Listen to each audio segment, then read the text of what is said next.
बिस्मिल्लाहिर्रहमानिर्रहीम, अस्सलाम वालेकुम and a very good morning. Espresso में आपको खुशामदीद कहेंगे। मैं हूँ अरमला हसन और मैं हूँ इमरान हसन। इस उम्मीद और दुआ के साथ कि आप खैरियत से हैं और दिन आपका अच्छे से शुरू हो चुका है।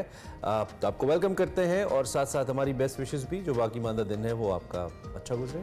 क्या हुआ है आपको? मेरी तबीयत ठीक नहीं है। गेट वेल सून। मैं इसीलिए बना के बोल रहा था कि इजहार हमदर्दी करे मैंने कर लिया, पूछे क्या मैंने कर लिया आपसे इजहार हमदर्दी। मुझे अंदाजा है कि इनको फ्लू हो गया है और ये सुबह आते कह रहे थे कि आज मैं कम बोलूंगा। मैंने कहा जो कि बहुत मुश्किल काम है कि आप कम बोले, लेकिन स्टिल मैं आपकी हेल्प के लिए यहाँ पे मौजूद है। वैसे ये प्लस पॉइंट होता है, माने ना माने को एंकर। आपने जो बातों में छक्का मारा है ना, मैंने वो महसूस किया।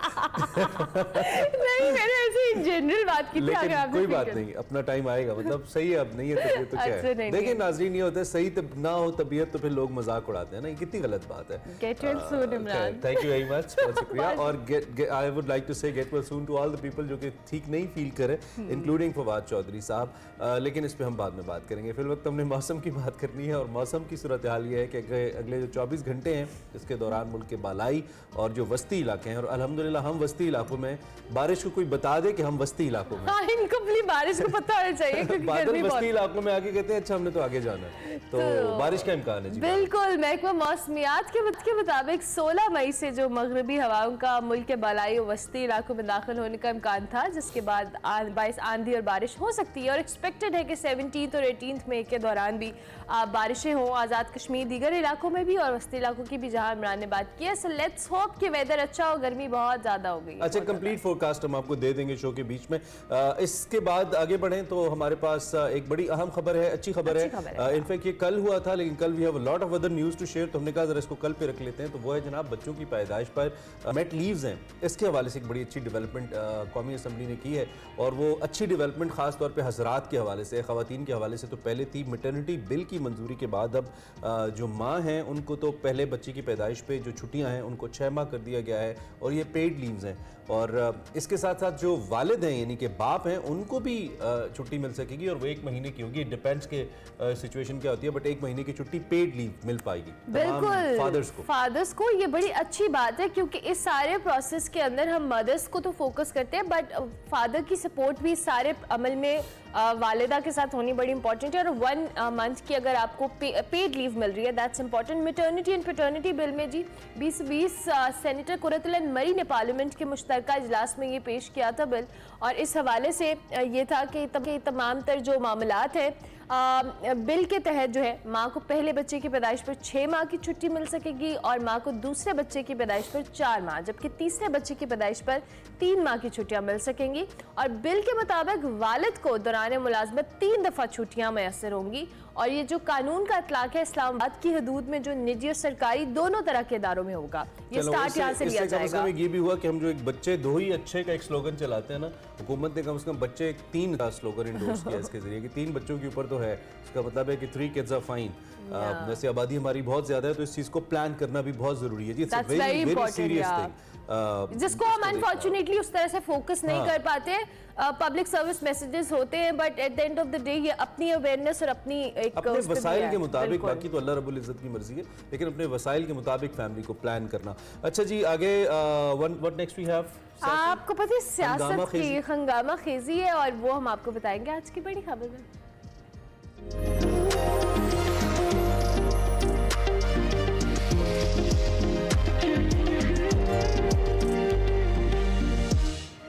बड़ा हंगामा है जी, बड़ी हंगामा खेजी है। 9 मई के वाक़यात में मुलव्वस जो शरपसंद हैं इसके खिलाफ, इन सब के खिलाफ शिकंजा हर गुजरते दिन के साथ साथ तंग से तंग होता जा रहा है, सख्त होता जा रहा है। कल हमने आपको कोर कमांडर्स कॉन्फ्रेंस का अहवाल बताया था, इसमें सख्त कार्रवाई का फैसला किया गया था।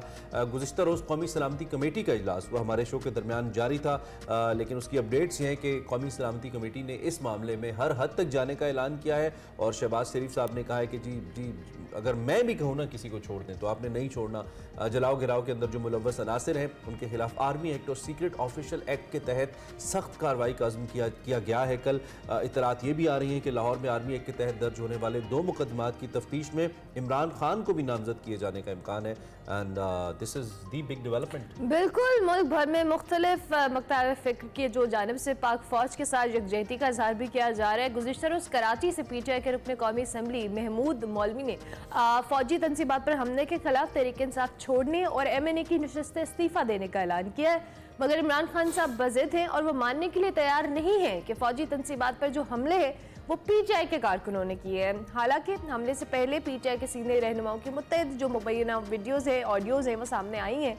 सोशल मीडिया पर भी वीडियोज़ वो देखने को मिल रही हैं। PTI कारकुनों की जानिब से जी हमलों के इतराफ़ भी सामने आ रहे हैं, मगर खान साहब कहते हैं कि PTI के खिलाफ साजिश की गई है। एक बड़ी सियासी कुव्वत को पाक फौज से लड़ाने की कोशिश की गई है और PTI के पुरअमन एहतजाज को सबरदाश करने की भी कोशिश की गई है और शरपसंदों को पुरअमन एहतजाज में दाखिल करके जलाओ घेराव किया गया और साथ साथ उन्होंने 9 मई के वाक़यात की जो आज़ादाना तहकीकात है उसका मुतालबा करते हुए दावा किया है कि हमारे पास काफ़ी शवाहिद मौजूद हैं, जब भी तहकीकात होंगी साबित करूंगा कि PTI का एहतजाज पुरअमन था। दूसरी जानिब हुकूमत ने पार्लियामेंट के फैसले के हवाले से न मानने के लिए खतरे की घंटी बजा दी है और तौहीन पार्लियामान को एक बड़ा जुर्म करार दिया है। कौमी असम्बली में तौहीन पार्लियामान का बिल कसरत राय से मंजूर कर लिया गया। बिल के मुताबिक जो पार्लियामान है या उसकी किसी ज़ैली कमेटी की तहकीक या किसी रुकन का इस्तेकाक मजरू करने पर सज़ा हो पाएगी और तौहीन के मुर्तकब जो मुलजिम हैं उनको 6 माह कैद और 10 लाख रुपए जुर्माने की सज़ा भी दी जा सकेगी। जो पार्लियामानी कमेटी है तौहीन पार्लियामान पर किसी भी रियासती या हुकूमती ओहदेदार को तलब कर पाएगी। 24 रुकनी ये कमेटी केसेस की जो है वो तहकीकात करेगी और ये कंटेम्प्ट कमेटी होगी जो कि बनाई गई है और ये तहकीकात करेगी और सज़ा को इसमें इस कॉन्टेक्स्ट में किसी अदालत में चैलेंज भी नहीं किया जा सकेगा। ये जो सुप्रीमेसी ऑफ पार्लियामेंट की बात मुसलसल हुकूमत कर रही है, ये उसकी जानिब एक कदम है जो कल उठाया गया है। और कल कुछ और वाक़यात भी हैं जिस पे हम बात करना चाहेंगे। बड़ी खबर में हम अपने तज्ज़ियाकार की जानिब जाने से पहले कल फवाद चौधरी वाला जो मामला था वो बड़ा दिलचस्प हुआ और कल अजीबो गरीब सूरत हाल नहीं, मतलब उनके लिए तो नहीं था, लोगों के लिए बड़ी अजीब सी एक चीज़ थी कि फवाद चौधरी साहब अपनी जमानत के बाद जाने के लिए गाड़ी में बैठे जमानत के बाद, तो सामने से उन्होंने दोबारा से इस्लामाबाद पुलिस को आते हुए अपनी जानिब देखा और वो चलती गाड़ी में से भागते हुए फिर हाई कोर्ट के अंदर चले गए और वहां पर अहाते के अंदर वो गिरे भी, उनके वकला भी उनके साथ थे, उनकी लीगल टीम भी थी और बाद में कुछ जो फुटेजेस आई उसमें उनकी तबीयत भी बड़ी नासाज दिखाई दी और बहुत सारे लोग वहां पे जो मौजूद थे उनके मुताबिक कि फवाद चौधरी साहब जब गिरे तो अच्छे खासे बुरी तरीके से गिरे, जिसके बाद उनको सांस चढ़ा, वो काफी रात गए तक वो हाई कोर्ट के अंदर बैठे रहे। पैनिक कर गए, हाँ, वो बहुत पैनिक हो गए, पुलिस उनके सामने आई क्योंकि एक आप पहले कुछ दिन से आप थाने के अंदर जेल के अंदर हो, फिर आपको बेल मिले, आप निकले अपनी फैमिली से मिले। उससे कुछ ही देर पहले उन्होंने अपनी फैमिली के साथ एक पिक्चर भी ट्विटर के ऊपर उनकी वाइफ ने शेयर की और फिर उसके फौरन बाद ही थोड़ी देर के बाद जब ये मामला हो तो मुझे लगता है कि वो काफ़ी पैनिक करके, I hope he is fine now. उनकी बारे में एक प्रेस टॉक बाद में हमने सुनी जिससे उन्होंने कंडेम किया 9 मई के जो मुख्तलिफ वाक़यात हैं, आप उसके मनाजिर भी दिखा रहे हैं। सो इस सारी सूरत हाल पर बात करने के लिए हमारे साथ नवीद होता मौजूद हैं, सीनियर तज्ज़ियाकार हैं। उनसे ज़रा पूछते हैं कि वो इस सारे मंजरनामे के ऊपर क्या राय रखते हैं। नवीद साहब, थैंक यू वेरी मच, सुबह खैर, आप कैसे हैं, ठीक ठाक हैं? Thank you very much, thank you for having me. बहुत शुक्रिया, आपने ज्वाइन किया। ये सारी सूरत हाल तो हमने रखी है, तहरीक इंसाफ के लिए ऐसा लगता है कि चीज़ें कुछ बहुत मस्बत नहीं हो रही हैं, ख़ासतौर पे 9 मई के बाद सूरत हाल ज़्यादा मुश्किलात की जानिब जा रही है तहरीक इंसाफ को लेकर। आपका क्या एनालिसिस है इस कॉन्टेक्स्ट में?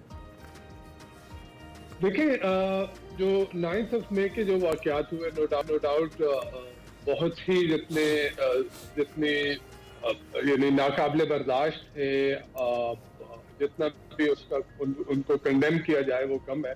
लेकिन एट द सेम टाइम जैसे इमरान खान साहब ने कहा कि एक जुडिशल इंक्वायरी होनी चाहिए, गवर्नमेंट की साइड से ये कहा जा रहा है कि जी ऑफिशियल सीक्रेट एक्ट और आर्मी एक्ट के अंदर इनको जो राइटर थे जिन्होंने वैंडलिज्म किया, जिन्होंने राइटिंग की, उनको जो है वो ट्राई किया जाएगा।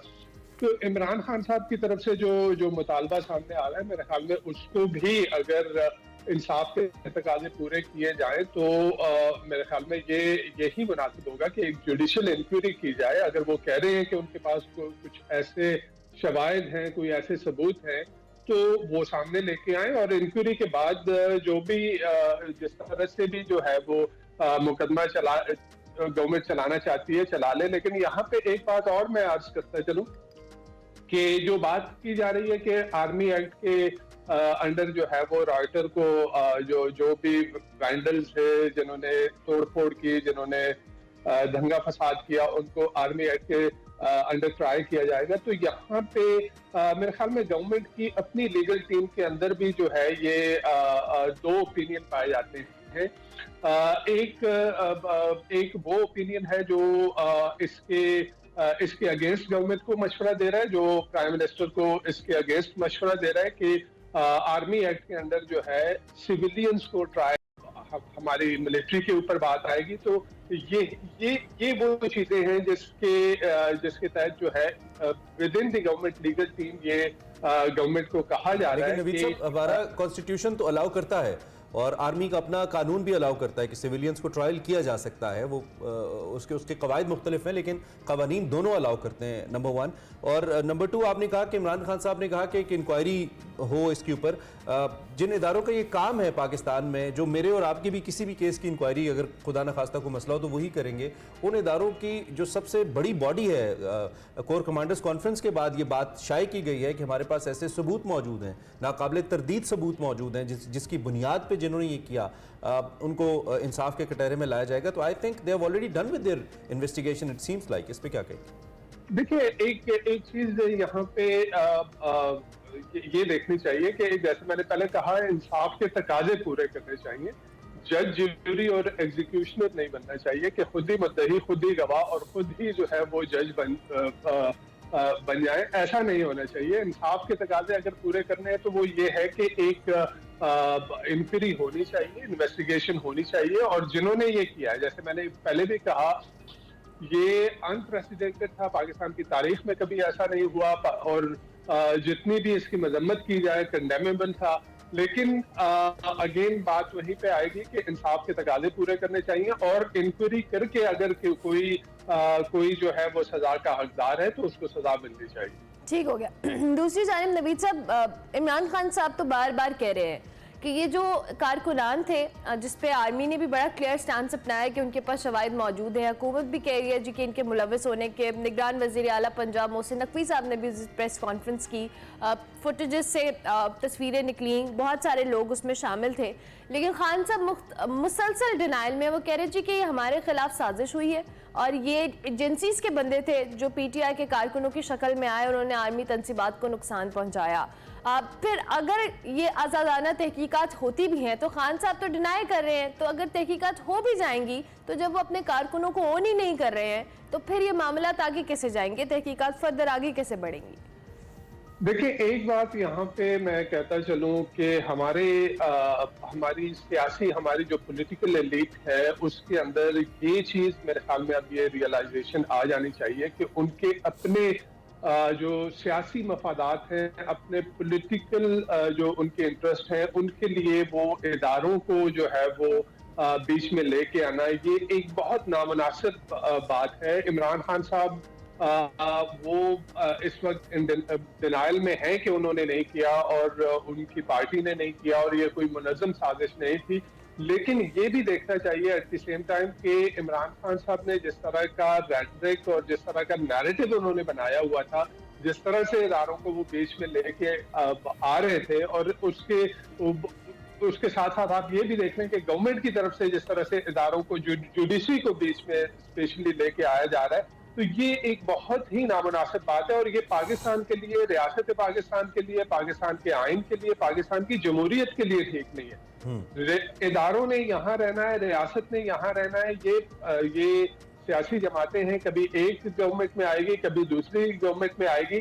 तो यहाँ पे ये एक रियलाइजेशन हमारी पॉलिटिकल एलीट में आनी चाहिए, हमारे सियासी रहनुमाओं में आनी चाहिए कि आपस की लड़ाई में, सियासी मफादात की लड़ाई में इदारों को बीच में न लेके आया जाए। इदारों को कंट्रोवर्शियल ना बनाया जाए, क्योंकि इदारे कंट्रोवर्शियल होंगे तो फिर उससे रियासत जो है वो कमजोर होगी। ठीक है, कुछ स्टेटमेंट्स भी ऑन रिकॉर्ड मौजूद हैं, जैसे शहरियार आफरीदी की बड़ी बड़ी हॉरेबल स्टेटमेंट है अबाउट GHQ, जब वो एहतजाज के लिए लोगों को कह रहे हैं। अली नवाज भी उनके साथ खड़े हैं। इसी तरह इमरान खान साहब के भांजे हैं हसन, उनकी कुछ स्टेटमेंट्स वो जिन्ना हाउस के बाहर की हैं, जहाँ पे वो बड़े कुछ तौहीन आमेज़ रिमार्क्स और नारे भी लगवा रहे हैं, बड़े डेरोगेटरी किस्म के रिमार्क्स हैं। तो ये तो ऑन रिकॉर्ड भी कुछ चीज़ें हैं। इन केस अगर इन रहनुमाओं के ऊपर जिनके सबूतों के हवाले से हमारे सिक्योरिटी इदारे कह रहे हैं वो मौजूद हैं, देन आप समझते हैं कि बिल्कुल इनके खिलाफ कार्रवाई होनी चाहिए, चाहे वो सियासी रहनुमा ही क्यों नहीं? देखिए, कार्रवाई अगेन रियासत, मैं समझता हूँ रियासत एक माँ की तरह होनी चाहिए, और माँ के अंदर इंतकामी जज्बात नहीं होते। माँ जो है वो सबके लिए सबको फॉरगेट एंड फॉरगिव वाली पॉलिसी होती है। मुझे यहाँ पे जो कोर कमांडर कॉन्फ्रेंस से एक बात जो मेरे ख्याल में वो दब गई, वो ये थी कि कोर कमांडर कॉन्फ्रेंस में भी नेशनल कंसेंसस की बात की गई, तमाम स्टेक होल्डर्स में नेशनल कंसेंसस की बात की गई। और कल की जो नेशनल सिक्योरिटी कमेटी की मीटिंग थी उसमें भी ये बात देखिए कि वहां पे भी डायलॉग की बात की गई कि जो भी मसाइल हैं वो कॉन्फ्रंटेशन की बजाय जो है वो डायलॉग से हल किए जाए। तो ये मेरे ख्याल में एक बहुत खुशाइन चीज है जिसको उस तरह से मीडिया में नहीं उसको जो है वो हाईलाइट किया गया। तो ये अगर यहाँ पे तमाम स्टेक होल्डर इस वक्त पाकिस्तान की मईशत को देख लें, पाकिस्तान जो है वो सियासी, इकोनॉमिक और कॉन्स्टिट्यूशनल क्राइसिस में, और अभी ये सिक्योरिटी क्राइसिस भी बन गया है। तो इतने क्राइसिस में जो है वो मुल्क जो है वो घिरा हुआ है। तो ऐसी सूरत हाल में तमाम स्टेक होल्डर्स को मेरे ख्याल में बात करनी चाहिए। लेकिन सब आपको नहीं लगता कि इस सारे वाक़े के बाद, खास तौर पे 9 मई के बाद, तहरीक इंसाफ अपने असल मकसद से ज़्यादा दूर हो गई है? वो तो था इंतखाबात कराना। अब पिछले 3 दिन से कम मैं और आप मीडिया पे बैठ के इंतखाब की तो बात ही नहीं कर रहे, इलेक्शंस की तो बात ही नहीं हो रही। अब तो सिर्फ ये बात हो रही है कि हमला किसने किया, वो कौन लोग थे और उनका क्या मुस्तकबिल होगा। और इमरान साहब खुद भी इसी पे बात करते हमें नजर आते हैं। तो डोंट यू थिंक कि अगर पार्टी पॉलिसी थोड़ी सी जो टॉप मैनेजमेंट है उसकी तरफ से बेहतर होती, प्लान कोई मुख्तलिफ होता इमरान खान की गिरफ्तारी के खिलाफ, तो हालात शायद थोड़े मुख्तलिफ होते और हम अब भी इलेक्शंस की ही बात कर रहे होते rather than talking about the situation of 9 मई? आपने बड़ी अच्छी बात की। देखिए, इमरान खान साहब ने हमेशा रूल ऑफ लॉ की बात की है, उन्होंने कानून की बालादस्ती की बात की है। मुझे यहाँ पे एतराज होता है कि इमरान खान साहब जैसे पहले ही अगर जमान पार्क में वो गिरफ्तारी दे देते और वो एक कॉन्फ्रंटेशन की सूरत जो है वो ना इख्तियार कर जाती, बिकॉज देखें रियासत के साथ जो है वो कॉन्फ्रंटेशन जो है वो बगावत की तरह नजर आता है। तो अगर वो रूल ऑफ लॉ की बात करते हैं, जैसे हमने देखा कि उनको किस तरह से रिलीफ दिया गया, तो इससे जो है वो मेरे ख्याल में इमरान खान साहब का पाकिस्तान के अदालती निज़ाम पे उनका एतमाद बढ़ जाना चाहिए था। तो लेकिन अगेन उनके जो फॉलोअर्स थे, शायद उन्होंने इमरान खान साहब का ऑन द रिकॉर्ड भी फिर स्टेटमेंट है कि वो गिरफ्तारी देने जा रहे थे, लेकिन उनके फॉलोअर्स ने जो है उनको रोक दिया। तो ये था कि पीटीआई की तरफ से अगर पॉलिसी, अभी भी मैं ये कहूंगा कि इमरान खान साहब की जो पॉलिसी है माई वे और द हाईवे, इस पॉलिसी को उन्हें मेरे ख्याल में छोड़ना पड़ेगा। उनको जो है लचक दिखानी पड़ेगी, बिकॉज जमहूरियत में और सियासत में इस तरह से नहीं होता। फ्लेक्सिबिलिटी का मुजाहरा करना पड़ेगा आपके मुताबिक। दूसरी जानिब नवीद साहब, ये जो बिल पास हुआ है कौमी असम्बली के अंदर तौहीन पार्लियामेंट के हवाले से, अब ये खतरे की घंटी तो है। अब कौमी असम्बली में जो बिल मंजूर किया गया, अब क्या अरकान पार्लियामेंट भी जो कह लें वो मुकद्दस गाय की तरह बन जाएंगे? कोई उन पर तनकीद नहीं करेगा, सब जो कह लेंगे उन्हीं की बात मानी जाएगी। कोई तनकीद वाला मामला ऑलरेडी एक्सेप्टेबल नहीं है इन लोगों के लिए, अब तो फिर अगर ये बिल की मंजूरी के बाद तो मजीद मामला इस तरफ जाएंगे। बिल्कुल ठीक कहा आपने। देखें, पाकिस्तान में ये एक बड़ी अजीब सी बात है कि तौहीन पार्लियामेंट का बिल जो है वो लाया गया है और उसमें जो है वो तौहीन पार्लियामेंट का अगर कोई मुर्तकिब होता है तो 6 माह की कैद और उसके साथ 10 लाख रुपए तक का जुर्माना होगा। अच्छा, अभी ये देखें, जमहूरियत के अंदर एक रियासत के अंदर जो है वो 3 सतून है, उसमें मुकन्नना है, उसमें जो है वो इंतजामिया है और उसमें आपकी जो है वो अदलिया है। अच्छा, चौथा सतून जो है वो आपका प्रेस होता है, जो मीडिया होता है, और इस मीडिया या प्रेस का काम ये होता है कि अगर इन 3 सतूनों में से कोई सतून ठीक तरह से काम नहीं कर रहा तो उसकी निशानदेही करे। तो ये एक वॉचडॉग का रोल जो है वो मीडिया के पास और प्रेस के पास होता है। लेकिन यहाँ पे हमने, जैसे आपने कहा कि पाकिस्तान में ऑलरेडी मुकद्दस गायें हैं, हम अदलिया के बारे में बात नहीं कर सकते, हम और सिक्योरिटी के इदारों के बारे में बात नहीं कर सकते।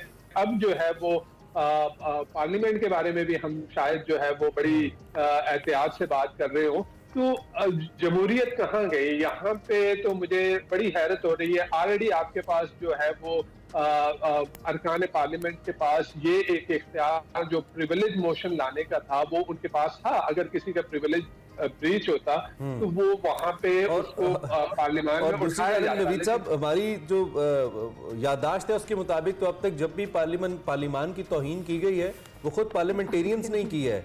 चाहे वो शायद खान अब्बासी साहब का वो तारीखी जुमला कि मैं आपको जूता मारूंगा, चाहे वो अता तारड़ साहब का एक तारीखी इशारा जो मैं कर भी नहीं सकता, चाहे वो प्लेक कार्ड्स, वो एक दूसरे के ऊपर लान तान करना, डेस्कों के ऊपर चढ़ के बजट की कॉपी एक दूसरे को मारना। आज तक अवाम ने तो ये नहीं, हालांकि ये करना अवाम को चाहिए, जैसा हाल अवाम का होता है या हो रहा है इस वक्त 48-50% पे इन्फ्लेशन है, अवाम को ये करना चाहिए, हमारा ये राइट है। लेकिन अब वो कह रहे हैं कि नहीं, इस पे भी आपका गला घूंट देंगे, हम अंदर जो करें वो करें, आप हम पे बात ना करें, ऐसा लगता है नवीद साहब। एग्जैक्टली देखिए, अब ये ओवरऑल आप देख लें पिछले 1 साल में जितनी भी कानून साजी हुई है, आप उठा के अगर वो नैब कवानीन में तरामीम है वो देखें, एक सेल्फ सर्विंग लॉ था, आपके सुप्रीम कोर्ट में वो केस लगा हुआ है और सुप्रीम कोर्ट के जजेस के ये रिमार्क्स हैं कि ये लगता है कि ये एक सेल्फ सर्विंग लॉ जो है वो बनाया गया बिकॉज 80% जो उसके बेनिफिशरीज हैं वो पार्लियामान में बैठे हुए लोग हैं। फिर आपने देखा कि चीफ जस्टिस ऑफ पाकिस्तान ने जब सुओ मोटो नोटिस दिया इलेक्शन के ऊपर, तो वहां पे जो है वो एक और कानून लेके आया गया चीफ जस्टिस के जो उनके इख्तियारात हैं उनको कर्टेल करने के लिए। फिर आप ये देखें कि ACP पे इलेक्शन कमीशन ऑफ पाकिस्तान के ऊपर जो है एक इलेक्शन एक्ट में तरमीम जो है वो प्रपोज की गई कि जो प्रेसिडेंट है और जो गवर्नर्स हैं उनका इख्तियार खत्म कर दिया जाए। और अब ये जो है ये पार्लियामान की तौहीन का जो है वो, तो ये सारे जितनी भी कानून साजी हुई है अभी तक, ये भी है कि ये पार्लियामान इस वक्त अधूरी पार्लियामान है जिसके अंदर जो है वो अपोजिशन बराए नाम बैठी हुई है। तो ऐसी पार्लियामान जो कि अधूरी है और वो इस तरह के सेल्फ सर्विंग कवानीन जो है वो बना रही है, तो क्या प्रेसिडेंट सेट किया जाए। मैं तो थैंक यू वेरी मच, आपका बहुत शुक्रिया। और मैं साथ ये भी सोच रहा हूँ, अगर अदालत पे बात करेंगे अदालत की तौहीन है, इदारों पे बात करेंगे इदारों की तौहीन है, पार्लियामान की बात करेंगे पार्लियामान की तौहीन है, ये बाकी 23 करोड़ हम क्या कर रहे हैं यहाँ पे? हमारी तौहीन कौन करेगा? अवाम की तौहीन के बारे में कौन सोचेगा? जो मुसलसल हो रही है, इज्जत नफ्स की भी हो रही है, हर लिहाज से हो रही है, इस पे भी बात होनी चाहिए my dear parliamentarians and all the authorities. आगे बढ़ते हैं हम जी। तफसीलात सामने आई हैं कुछ तनख्वाह के हवाले से, जो कि कल मुख्तलिफ जो अहम ओहदेदारान हैं उनकी तनख्वाह के बारे में लोगों को बड़ी क्यूरियोसिटी भी होती है ना, कौन कितनी तनख्वाह ले रहे हैं। चीफ जस्टिस साहब हमारे जो हैं उमर अता बंदयाल साहब जो फिल वक्त हैं वो सबसे ज़्यादा तनख्वाह इस वक्त जो पब्लिक पोस्ट है उसमें से ले रहे हैं, 15,27,000 से जायद। सदर मुमलिकत 8,96,555। तहरीक इंसाफ में से सबसे बेहतरीन इनिंग्स जो है ना वो आरिफ अलवी साहब की अच्छे होते पे। वज़ीर आज़म साहब की जो माहाना सैलरी है, और इमरान खान सही कहते थे कि इसमें गुजारा नहीं होता, ये बहुत कम तनख्वाह है, 2,01,500 रुपए जी शहबाज शरीफ साहब की तनख्वाह। चेयरमैन PSC का मुजाहरों में जो शरीक रिटायर अफसरान हैं या अफराद हैं उनकी पेंशन रोकने की हिदायत की गई है। और साथ साथ नूर आलम खान ने कहा है कि मुजाहरों में शरीक नौजवानों को सरकारी नौकरी ना दी जाए। ये जो तफसीलात आई हैं इसके अंदर जो मुख्तलिफ जो के लिए इम्पॉर्टेंट ओहदों पे लोग बैठे हुए हैं उनकी माहाना सैलरीज के हवाले से आई है। और साथ साथ ये जो सैलरीज है चीफ जस्टिस की तो हमने बात की, लेकिन जिस तरह से अभी हम प्राइम मिनिस्टर की सैलरी के हवाले से बात कर रहे थे वैसे वाकई बहुत कम है, मतलब मुझे सोच के कुछ हुआ है। इतनी कम तनख्वाह तो फिर तोहफे बेचना बनता है भाई, हमने सर्कल भी तो चलाना है, तो ये बनता है। फिर खैर आगे बढ़ते हैं, हमने ब्रेक लेनी है, ब्रेक के बाद फिर हम वापस आते हैं। हाँ, ब्रेक के बाद वापस आते हैं और फिर हम आपको चित्राल में फेस्टिवल के हवाले से बताते हैं।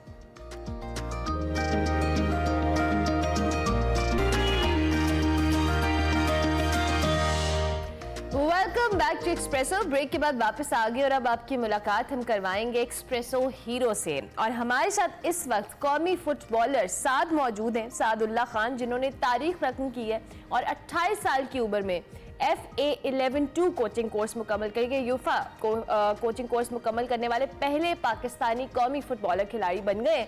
और सादुल्ला खान कौमी टीम में मिडफील्डर के तौर पर खेलते हैं और बलूचिस्तान में पैदा हुए सादुल्ला ने बहुत ही छोटी उम्र में फुटबॉल खेलना शुरू किया और 2008 में यूथ एकेडमी पशीर में जो उन्होंने तरबियत हासिल की। 2012 से 2014 तक 3 बार पाकिस्तान प्रीमियर लीग जीता और सादुल्ला खान ने पाकिस्तान की कौमी टीम के लिए 19 साल की उम्र में 2014 में लिबनान के खिलाफ 1-3 की शिकस्त में डेब्यू किया था। अरे वाह, अपना पहला बैनुल-अक़वामी गोल 2015 में अफगानिस्तान के खिलाफ स्कोर किया। मजीद हम सादुल्ला खान से ही बात करते हैं। Saad, welcome to Expresso. It's great to know about you. बहुत ज़बरदस्त लगा हमें, सो हमें थोड़ा सा इस FA लेवल 2 यूएफा के हवाले से बताइए, ये क्या है और ये किस तरह से मुख्तलिफ बनाता है आपको दीगर कौमी फुटबॉलर से। Thank you for taking me live. असल में ये जो FA लेवल 2 है, यूरोपियन कोचेस हैं, यूरोपियन जो कोर्स हैं, बेसिकली ये यूरोप से रिलेटेड हैं। आपके इसलिए मैं पाकिस्तान का वो वाहिद पाकिस्तानी नेशनल फुटबॉल टीम का फुटबॉलर बन गया। मैंने इसमें पार्टिसिपेट किया, उसको मुकम्मल कर लिया। बेसिकली ये यूरोपियन कोर्स है। जितने भी हमें ये फुटबॉल नजर आता है जो डिस्प्ले हो रहे हैं, चाहे प्रीमियर लीग हो या वर्ल्ड कप हो, इनके पीछे यही कोचेस हैं। जैसे जोस मरीनो है, क्लॉप है, जिडान है। मैंने डिसाइड किया कि मैंने भी इस डायरेक्शन पे जाना है, तो इस डायरेक्शन पे मैं भी चल पड़ा हूँ ताकि मेरा जो FA लेवल 1 और FA लेवल 2 है वो कंप्लीट हो गए और FA लेवल 3 और FA लेवल 4 जो है वो इंशाल्लाह इन फ्यूचर वो भी कंप्लीट हो जाएंगे। वाह वाह, उसके लिए कितना टाइम चाहिए आपको? और क्या अब आप बैनुल-अक़वामी किसी मैच की कर सकते हैं, बीइंग रेफरी आप उसमें शामिल हो सकते हैं, या फिर अभी आपको 3 और 4 लेवल क्रॉस करना है? बिल्कुल, ये असल में एक बहुत बड़ा प्रोसेस है और आसान नहीं है। ये तकरीबन कोई FA लेवल 3 जो है, FA लेवल 4 जो है, वो तकरीबन 6 ब्लॉक्स पे मुश्तमिल है और इसके जो बाकी 4 ब्लॉक है वो इंग्लैंड में। इनके जितने भी असाइनमेंट आपने देने हैं वो इंग्लैंड में ही होते हैं। तो ये बहुत बड़ा प्रोसेस होता है। बेसिकली ये तकरीबन कोई 4 साल और मेरे लिए है कि मैं लेवल 3 और लेवल 2 भी लेवल 4 भी करूंगा। बेसिकली ये जो लेवल 1 लेवल 2 ये भी तकरीबन कोई 4 साल का प्रोसेस था। ये भी तकरीबन 4 साल में ये कंप्लीट हुआ। तो अभी आगे भी आपको टाइम रिक्वायर्ड है। ओके सर, जिस तरह से अभी तो आपकी इस अचीवमेंट को हम डिस्कस कर रहे हैं, लेकिन हम फुटबॉल की ओवरऑल स्पोर्ट को पाकिस्तान के अंदर ज़रूर डिस्कस करना चाहेंगे। अनफॉर्चुनेटली दुनिया भर में फुटबॉल जो कह लें बहुत एक इम्पॉर्टेंट स्पोर्ट है और पूरी दुनिया में इसकी बहुत बड़ी फ़ैन फॉलोइंग है, लोग बहुत पसंद करते हैं। पूरे दुनिया से बहुत बड़ी बड़ी टीम्स हैं जो फुटबॉल के अंदर रिप्रेजेंट करती हैं अपनी कंट्रीज़ को। पर अनफॉर्चुनेटली पाकिस्तान में टीम तो मौजूद है, लेकिन हमारे जो फुटबॉल का एक स्ट्रक्चर है वो उस तरह का नहीं है कि हम इंटरनेशनली उसको लेके जाएं आगे बहुत बेहतरीन अंदाज में। So how do you see as a player कि पाकिस्तान में फुटबॉल को हम किस तरह से बेहतर कर सकते हैं? बेसिकली हमें हर स्टेजेस पे काम करना होगा, चाहे वो आपकी प्री फाउंडेशन हो, यूथ हो, आपकी सेमी प्रोफेशनल। इनके अपने ब्लॉक्स होते हैं, अपने स्टेप्स बाय स्टेप्स आपको हर एज पे काम करना पड़ता है। बहुत सारे फैसिलिटीज की हमें नीड है, बहुत सी चीजों पे काम करना पड़ता है। असल बेसिकली हमारा यहाँ प्री फाउंडेशन से लेकर अडल्ट तक हमारे जो प्रोफेशनल्स हैं, यहाँ पे आपकी प्रोफेशनली कोई चीज पे काम नहीं हो रहा, फैसिलिटीज नहीं है आपके पास रिसोर्सेज अवेलेबल नहीं है। तो बेसिकली हमें हर एजेस पे काम करना पड़ता है और हर एज के लिए अलग अलग स्ट्रेटेजीज हैं। तो उस स्ट्रेटेजीज को सीखने के लिए मैं यहाँ पे गया हूँ कि हमें स्ट्रेटेजीज को क्या, हमें प्री फाउंडेशन पे क्या कौन सी स्ट्रेटेजीज, कौन सी डिजाइन जो ड्रिल जो है वो डिजाइन करना है और उसमें कौन सी फैसिलिटीज, कौन सी चीजें आपने इसको यहाँ पे गया हूँ ताकि मैं इस मुल्क की जो स्ट्रक्चर है फुटबॉल की उनकी हेल्प कर सकूं। अंडरस्टैंड। और दूसरा इसका अंदाजा हम इसी से लगा सकते हैं साथ के हमारे पूरे मुल्क में कोई बैनुल-अक़वामी लेवल का कोई स्टूडियो, ये क्या इसको कहते हैं, ग्राउंड स्टेडियम मौजूद नहीं है इसके लिए, फुटबॉल के लिए। And this is very unfortunate. जबकि इंडिया इसके ऊपर बड़ा फास्ट ट्रैक के ऊपर काम कर रहा है। अच्छा, एक तो ये आपने बताया कि स्ट्रक्चर को लेकर हम ऑलरेडी बहुत पीछे हैं, लेकिन मैं इन स्पेसिफिक आपकी जानिब आऊँगा। आपने जो वसाइल इसके अंदर इस्तेमाल किए या इस्तेमाल हुए लेवल 2 को क्लियर करने के लिए, क्या वो आपके अपने वसाइल थे? Was there some sponsorship behind you? और अब अगर आप आगे जाते हो, obviously it needs some more resources इसमें आगे बढ़ने के लिए, तो उसके लिए क्या आपके पास पैटर्न क्या है? क्या आप अपने बलबूते पे जाएंगे इसके ऊपर? बेसिकली देखो, अनफॉर्चुनेटली मैं ये बात करूंगा कि इस कोर्स के जाने के लिए अगर 75 साल में सिर्फ सादुल्लाह गया तो इसका मतलब ये आसान काम नहीं है। ना आप इसको फाइनेंशियली अफोर्ड कर सकते हैं, ना ही आप एजुकेशनली आप अफोर्ड कर सकते। बेसिकली हमारे साथ होता क्या है, यहाँ पे इस कोर्सेज में जाने के लिए इनके लिए वो फाइनेंशियली आपको स्ट्रॉन्ग होना पड़ता है। मैं एज ए वहाँ अगर कोई इंग्लैंड में रहता है, कोई यूरोप में रहता है, उनके लिए कोई मुश्किल काम नहीं है इस कोर्स को मुकम्मल करना। बट एक मेरे जैसे बंदे के लिए बलूचिस्तान से ताल्लुक और फिर बलूचिस्तान में एक गाँव से उनका ताल्लुक, एक विलेजर के लिए इस को इस डायरेक्शन पे जा अनफॉर्चुनेटली आपकी ऑडियो हमें सही नहीं आ रही है। आ गई है, आप प्लीज बोलिएगा। नहीं, हमारा कुछ कनेक्शन। जी सादा, आप बात कर रहे थे अपने गांव के हवाले से, प्लीज वहां से। जी बिल्कुल बिल्कुल, मैं के बोल रहा हूँ कि एक विलेजर के लिए, एक गाँव के लिए इस ख्वाब को चेज करना कोई आसान काम नहीं है।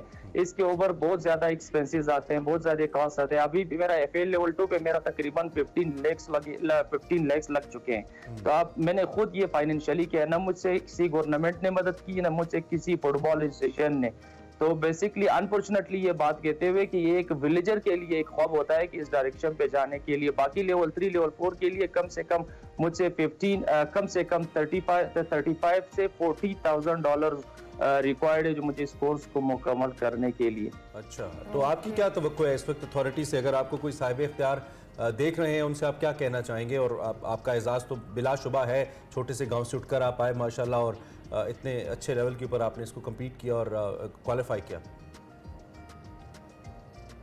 बिल्कुल, मैं यही कहता हूँ, और मैं अपना जो मैंने गोल सेट किया, मैंने इसको चेस करना है। चाहे वो मैं मेरे साथ का जो गवर्नमेंट इसमें मदद करें, हेल्प करें, या जितने भी हमारे ऑर्गेनाइजेशंस होते हैं उनके पास ये रिसोर्सेज अवेलेबल हैं कि वो किसी बंदे को एज स्कॉलरशिप पे या किसी उसके बंदे पे भेज सकते हैं। बट मैंने ये गोल कंप्लीट करना है, और मैंने इस जो मैंने ये डायरेक्शन सेट किया है, अल्लाह आपको कामयाब करे। साथ थैंक यू वेरी मच, शुक्रिया, और अल्लाह ताला आपको कामयाबी दे। और बहुत ज़रूरत है आप जैसे प्लेयर्स की जो पाकिस्तान को रिप्रेजेंट करे, लेकिन अनफॉर्चुनेटली हेल्प नहीं है। अभी हम एक ब्रेक लेते हैं, ब्रेक के बाद वापस आते हैं।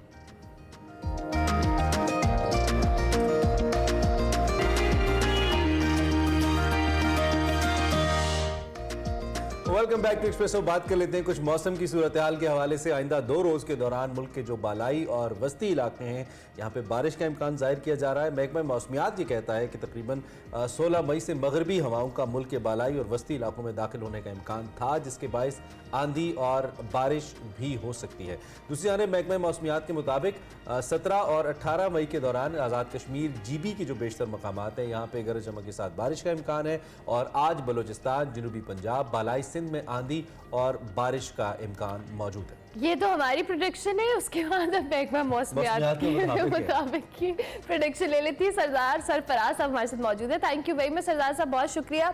बारिश के हवाले से कुछ बात की जा रही है और कुछ प्रोडिक्शंस भी हैं, आप जरा इन डिटेल हमें बताइएगा।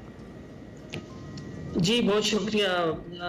है दोबारा से एक इम्कान बना है बारिशों का, खासकर जनूबी पंजाब के कुछ इलाकों में, शुमाल मशरकी बलूचिस्तान के जो इलाके हैं उनमें जो अजला हैं, और इसी तरह से ऊपर KP की तरफ और गिलगित बल्तिस्तान कश्मीर। ज़ाहिर है ये वेव पूरे उस पर बालाई इलाकों पर फैल जाती है, तो फिर उसके नतीजे में है आज और कल 2 दिन है ये बारिश, कहीं पर हल्की, कहीं पर दरमियानी। और जाहिर है कि गर्मी पड़ती है तो उसके साथ आंधी के साथ होती है, और कहीं की जालाबारी भी मुतवक्की है। तो पंजाब, वही जनूबी पंजाब जैसे आपने खुद भी जिक्र किया, उनके जो वेस्टर्न साइड है ना, DG खान वगैरह और दूसरा राजनपुर और तोनसा वगैरह, उन इलाकों में आंधी वांधी के साथ आज शाम में मुतवक्की है। और इस तरह से फिर बाकी जो एरियाज़ हैं पंजाब के, उसमें आज रात को या कल फिर मुतवक्की है कहीं हल्की, कहीं दरमियानी बारिश। और केपी साइड पे कहीं कहीं शुमार जो पहाड़ी इलाके हैं केपी के और कश्मीर के इसलिए आइसोलेटेड हेवी स्पेल्स हो सकते हैं और आंधी के साथ ज़ाहिर है यालाबारी भी मुतवक्की है। ये यालाबारी किन इलाकों में बुनियादी तौर पर?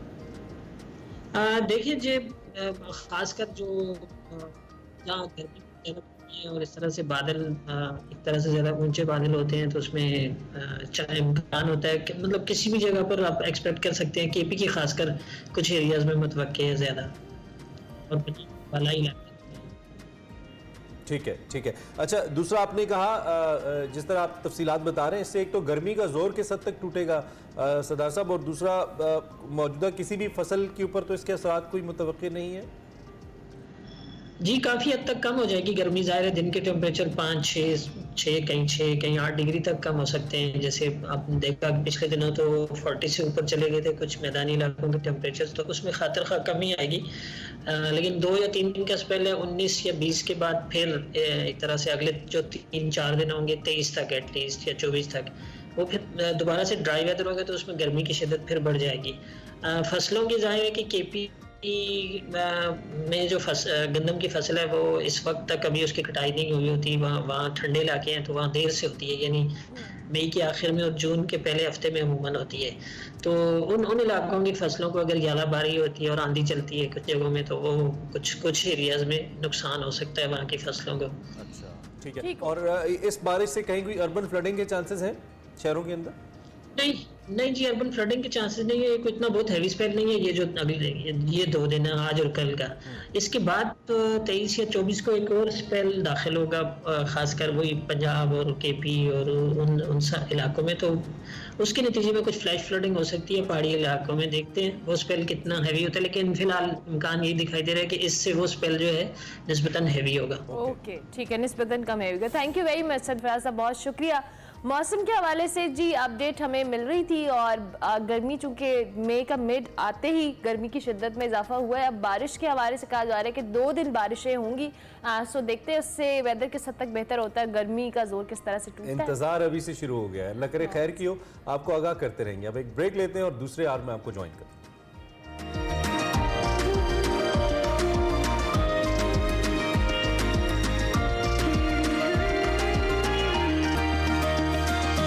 Welcome back to Expresso. Chitral में चिलम जोशी फेस्टिवल के हवाले से आपको बताएं, इसका बाकायदा आगाज़ हो गया है। इसमें कालाशी बरादरी की जानिब से मशरूबात बांटने, रिवायती गाने गाने और रक्स की जो मुख्तलिफ रसूमात हैं यहाँ पे वो अदा की गई। ये मनाजिर आप देखिए, इंतहाई कलरफुल, बहुत खूबसूरत, और ये वादी तो खैर इसकी हुस्न का कोई सानी ही नहीं है। ये त्यौहार जो पूरी दुनिया में मशहूर है, हर साल यहाँ पे मनाया जाता है। वादी कैलाश, बम्बूरियत, रंबर और बरीर में होने वाले इस फेस्टिवल में पाकिस्तान समेत दुनिया भर में सयाहों की एक बड़ी तादाद शरीक है। फेस्टिवल में जी इसमें बहुत सारे सयाह भी आते हैं, गैर मुल्की लोग भी आते हैं और यहाँ आकर बहुत खुश भी होते हैं। पाकिस्तानी कौम के हवाले से उनका कहना है कि पाकिस्तानी कौम बड़ी मेहमान नवाज है, यहाँ का कल्चर बहुत रिच है, बहुत दिल फरीब है। और 14 मई को ये फेस्टिवल शुरू हुआ था सालाना चिलम जोशी और ये 17 मई तक जारी रहेगा। कैलाश वैली के हवाले से भी ये इट्सल्फ बड़ी इंटरेस्टिंग है और पूरा ये तो एक फेस्टिवल है लेकिन पूरा साल यहाँ पर लोग आते हैं, इस जगह को विजिट करते हैं और यहाँ का कल्चर वैसे ही बड़ा ज़बरदस्त है। यहाँ के डांसेज, यहाँ के अटायर्स, तो यहाँ पर इस तरह के फेस्टिवल्स, इस तरह की एक्टिविटीज डेफिनेटली जो सयाह है उनके लिए बड़ी तवज्जो का मरकज बन जाती है। कल्चर भी बहुत मुख्तलिफ है दुनिया भर के हवाले से, और फिर यहाँ पे जो लोगों का लिबास है और फिर इस फेस्टिवल की इस मकाम के ऊपर जो मौजूदगी है, जो यहाँ की सिनेटिक एक ब्यूटी है, वो इसको मुख्तलिफ बनाती है दुनिया भर से। तो मुझे लगता है कि अगर इसको दुनिया में मजीद पहुँचाया जाए बेहतर तरीके से तो बहुत ज़्यादा जो सयाह है यहाँ पे ये इसका रुख कर सकते हैं। हमारे बहुत सारे ऐसे फेस्टिवल्स हैं जो हर साल होते हैं, उनके लिए टूरिस्ट जिनको पता होता है उनके लिए तो अट्रैक्शन है, लेकिन गवर्नमेंट इससे बहुत बेहतर अंदाज में भी रेवेन्यू जनरेट कर सकती है, साथ बनाई जा सकती है। खैर, इसी से रिलेटेड हमारा सेगमेंट निकले तेरी तलाश में भी है, जिसमें हम वैसे इस पे हम कैलाश पे बात कर चुके हैं, हमें याद है इस सेगमेंट में हमारे, लेकिन फिल वक्त हमने निकले तेरी तलाश में बात करना है वकार अहमद मलिक और मुस्तनसर हुसैन तारड़ साहब आज डिस्कस कर रहे हैं माई मोरा के हवाले से। ये कौन थी और ये कहाँ पे दफन है, इनका हिस्टोरिकल पर्सपेक्टिव से क्या अहमियत है इनकी शख्सियत की, इसी पे बात करते हैं आज के सेगमेंट निकले तेरी तलाश में।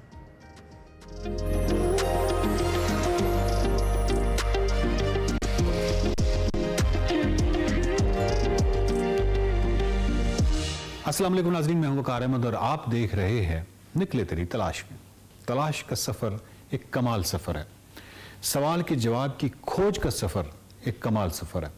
बहुत सारे ऐसे सवालात होते हैं जिनके जवाबात आपको किताबों में मिल जाते हैं, लेकिन बहुत सारे ऐसे सवालात भी होते हैं जिनका जवाब किताबों में नहीं मिलता, और इसके हवाले से असर हाज़िर के किसी बड़े आदमी से रहनुमाई लेनी पड़ती है।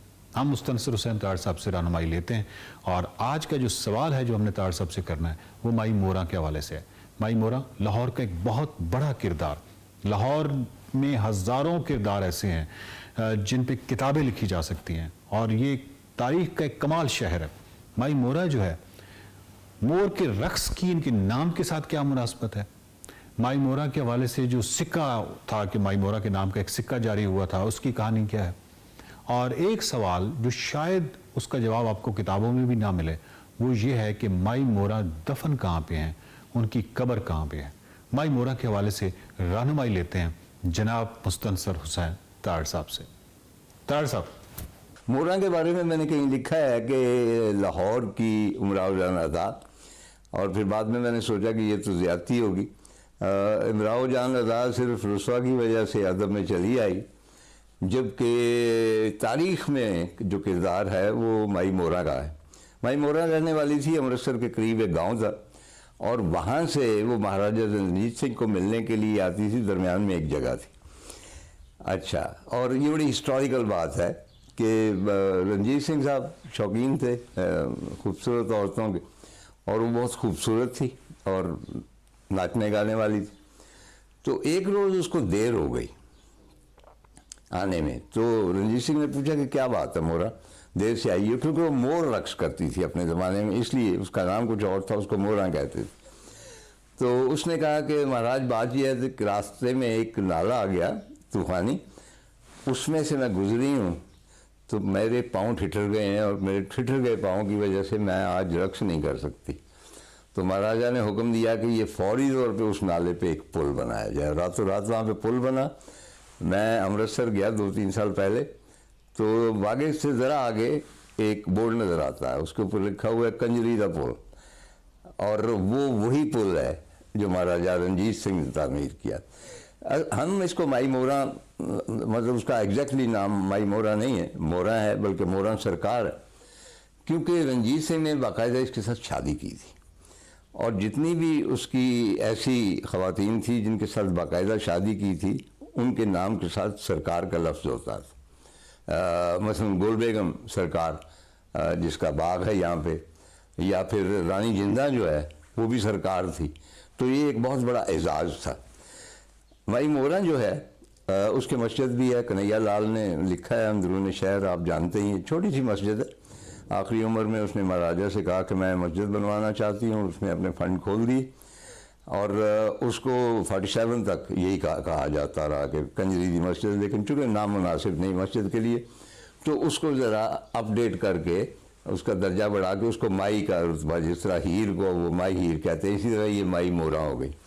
माई मोरा जो है बहुत इस लिहाज से अहम शख्सियत है कि बहुत कम लोगों को मालूम होगा कि लाहौर टकसाल में मोरा के नाम का सिक्का ढला, और ये पूरे सब कॉन्टिनेंट में ये पहली औरत थी जो हुक्मरान तो नहीं थी, लेकिन उसके नाम का सिक्का डला। इसी तरह ख़ास बाट थे जो इंट्रोड्यूस हुए तकड़ी के लिए, तोलने के लिए, उनको भी कोई मोरा वेट्स वगैरह कहा जाता था। एक दफ़ा एक चिरागदीन थे जिन्होंने नया कोट बसाया, तो महाराजा के बहुत मंजूर नज़र ठेकेदार थे, कुछ झगड़ा हो गया उनका आपस में, तो चिरागदीन ने सीख पाओ के कहा कि मोरा मेरा नाम भी चिरागदीन नहीं है अगर मैंने तुम्हें फिर से कोठे पर ना जा बिठाया। उसने कहा मेरा नाम भी मोरा नहीं है अगर मैंने फिर से तुम्हें टोकरी उठवा के तो गली गली सब्ज़ी फरोख्त करते ना पाया। तो जाहिर है कि जीत जो है माई मोरा की हुई, और वो चिरागदीन साहब जो है उनसे सब कुछ छीन लिया गया। इसकी जो सबसे अहम बात है कि इसकी कब्र कहाँ है। अच्छा, ये आज तक किसी भी मखतूते में कहीं भी कुछ भी दर्ज नहीं है। मैं शाह हुसैन के पास गया उनके मकबरे पे, वहाँ पे एक मुझे मिल गए साहब, कॉमरेड हम उनको कहते थे। तो मैंने उनसे पूछा कि कॉमरेड यहाँ पे क्या कर रहा है, तो कहने लगे जी ये भी हमारे कॉमरेड ही होते हैं शाह हुसैन। तो खैर तो बातें होती रही, तो उन्होंने मुझे बताया कि माई मोरन जो थी शाह हुसैन की बहुत ज़्यादा मुरीद थी, और वैसे भी महाराजा रणजीत सिंह मेला चिरागा के मौका पर पूरी दरबार के साथ दर्जनों हाथियों के साथ हाजिरी दिया करता था शाह हुसैन के हुजूर, और वहाँ पे वो भेंट भी करता था। माई मोरा भी उनके साथ होती थी, और माई मोरा ने वहाँ एक मस्जिद बनवाई जिसका तारीख में कहीं जिक्र नहीं, उसकी एक आध को दीवार शायद अब तक मौजूद है। तो उसने मुझे ये कहकर हैरान कर दिया कि आपको पता है कि माई मोरा यहाँ दफन? मैंने कहा शाह हुसैन के कब्रिस्तान में उनका उनकी मुरीद थी, और मैं आपको वो कब्र दिखाता हूँ, उसके ऊपर कस्बा वगैरह नहीं है, और याद रहे कि उस्ताद दामन की भी कब्र करीब ही है। तो हम गए तो वो एक पुराना सा गुंबद छोटा सा बना हुआ था और एक फ़कीर बैठा हुआ था, और अंदर एक छोटी सी कब्र थी, कोई कस्बा नहीं था। तो उन्होंने, कॉमरेड ने मुझे बताया कि बचपन में यहाँ मैंने देखा था एक कस्बा लगा हुआ माई मोरा के नाम का, और वो ख़त्म हो चुका है, और अब ये फ़कीर ये समझता है कि कोई बहुत पहुंची हुई हस्ती है, तो इसलिए ये दिन रात यहाँ बैठा रहता है और इसकी मरम्मत करवाता रहता है। मैं इस नतीजे पे पहुंचा हूँ कि अगर मोरा की कब्र कहीं तो वो सिर्फ शाह हुसैन के कब्रिस्तान में हो सकती है, और वो ही उसकी ओरिजिनल कब्र है, क्योंकि वो बहुत बड़ी मुरीद थी शाह हुसैन। बहुत शुक्रिया तार साहब। बात ये नाजरीन के जिंदा कौमें तारीख को कभी नहीं भूलती, और तारीख को रीराइट तो कभी भी नहीं करती। जो कौमें तारीख को रीराइट करती हैं वो शनाख्त के बहरान का शिकार हो जाती है। हमारी ये धरती जो है, इसमें तारीख जो है वो बिखरी पड़ी है। आर्कियोलॉजी और तारीख और ये तमाम बड़े वाक़यात इस धरती में हुए, और इस हवाले से इस धरती का जो बासी है वो पूरी दुनिया में अपना सर फ़ख्र से बुलंद कर सकता है कि हम इतनी बड़ी तारीख के वारिस हैं। लाहौर एक कमाल शहर है, यकीनन हज़ारों किताबें भी लिखी जाएं तो इसकी तारीख कभी मुकम्मल नहीं हो सकती। पाकिस्तान के हवाले से और भी बहुत सारे ऐसे सवालात हैं जो हम तार साहब से करते रहेंगे। हम इस तलाश में निकले हुए हैं, और इस तलाश में जो भी सवाल आएगा उसके जवाब के लिए हम तार साहब से रहनुमाई लेते रहेंगे। देखते रहिए निकले तेरी तलाश में।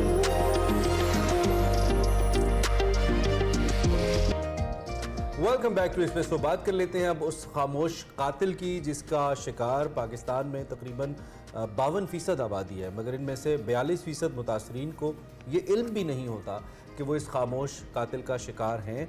हम बात कर रहे हैं बुलंद फ़िशार खून यानी कि हाई ब्लड प्रेशर की, जिससे इंसानों में मुख्तलिफ़ किस्म की बीमारियां जन्म लेती हैं। इनमें दिल की बीमारियां शामिल हैं, इसमें डायबिटीज़ शामिल है, गुर्दों का फेल हो जाना, कैंसर समेत बहुत सारी ऐसी बीमारियां हैं जो कि आपके लिए जानलेवा साबित हो सकती हैं। और पाकिस्तान में हर 20 में से 9 अफराद हाई ब्लड प्रेशर का शिकार हैं। बिल्कुल, और आज पाकिस्तान समेत दुनिया भर में वर्ल्ड हाइपरटेंशन डे मनाया जा रहा है। इस दिन को मनाने का पर्पस भी यही है कि हाइपरटेंशन के हवाले से जो आगाही है, अवेयरनेस है, वो फैलाई जाए। और इसी हवाले से हम भी आज अपने शो में बात करेंगे। डॉक्टर बिलाल ज़िक्रिया खान हमारे मौजूद हैं, माहिर अमराज़ क़ल्ब में, उनको हम खुशामदीद कहेंगे। Thank you very much doctor साहब, बहुत शुक्रिया आपने ज्वाइन किया। डॉक्टर साहब, सबसे पहले तो हाइपरटेंशन या हाई ब्लड प्रेशर के हवाले से हम बात करें। अब हमारे देखने वालों को, बहुत सारे लोगों को इसका इल्म है कि ये है क्या, लेकिन इसका जो प्रॉपर मैकेनिज्म होता है, बॉडी पे जो इसका इम्पैक्ट होता है, हम चाहेंगे ज़रूर आप बताइएगा। देखिए, ब्लड प्रेशर नॉर्मली जिस्म में होना चाहिए ताकि दूर अफ्तादा जो ऑर्गन्स हैं, टांगे हैं, गुर्दे हैं, वहाँ खून सही तरह पहुँच सके। एक नॉर्मल रेंज है, रेंज चेंजेस विद एज, और नॉर्मली हम जब कहते हैं 120/80 ब्लड प्रेशर हो, that is an average for people who are young to middle aged. Younger लोगों में 110 ऊपर का होना कोई अजीब बात नहीं, 100 भी होता है। एंड जो उम्र बढ़ती है ब्लड प्रेशर बढ़ता है, और जब कोई 70 साल का हो जाए तो उसका ब्लड प्रेशर 135 से 40 ऊपर का हो जाता है, और नीचे का 80, 85, 90 तक हो जाता है, जिसे हम उसकी एज के हिसाब से नॉर्मल समझते हैं। मगर इम्प्लीकेशन यहाँ ये है कि ब्लड प्रेशर चूँकि एक ऐसी बीमारी है, जैसे आपने इंट्रोडक्शन में कहा कि इसका बहुत ज़्यादा सिम्टम्स शुरू में नहीं होते, पता नहीं चलता, तो इससे जो ऑर्गन्स जिनको खून की ज़रूरत होती है, ज़्यादा प्रेशर पे खून मिलने से उनमें डैमेज वाक़या होता है। और डैमेज जो होता है वो इस तरह का है कि कुछ तो कंट्रोल से रिवर्सिबल है, और कुछ कंट्रोल के बावजूद प्रोग्रेस करता रहता है अगर आपकी ब्लड प्रेशर से एक दफ़ा डैमेज शुरू हो गया।